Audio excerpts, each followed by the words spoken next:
Once a para, always a para. Lalelani, uCastro decided he was going to clean yonke indlu kaMfundisi athathe zonke into azihambise pawn shop.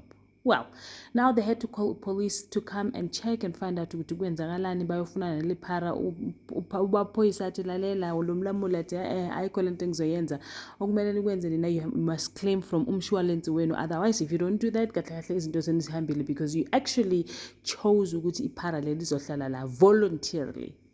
But then it looks like this was a revenge for uthando olungatholakanga.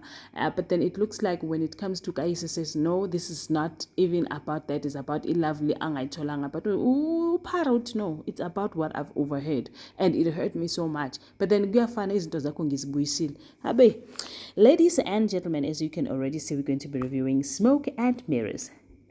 Sanibonani abusheni molweni minjani iphukile hingongwina so namuhla kana ngokwa hina wa Smoke and Mirrors ikuma ku ri swilo asithamise kangi kahle looking at the fact that uMartha bamthole nje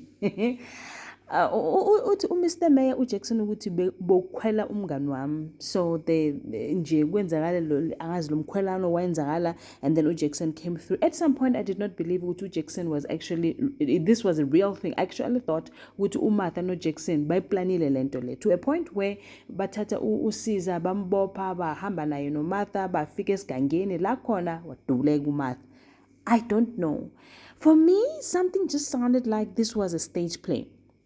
But masekadubuleke kanje, the question is ufile or akafanga because manje nje angisekhosho ngayo yonke into and then now uSiza manje is scared because he started by laughing so okay ungilethula uMahla ukuthi azolala nami and then bese wena ungisayinisa idepo because uMr Mayor really wants the depo uthe wena udle into yami nami kumele ngidle into yakho, which means that you have to sign this and then we can call it truce. But if you're not doing that, which means that kumele kube khona engikwenza. I'm just thinking uJackson has been bekasela lonke ixesha, but why is he not getting drunk?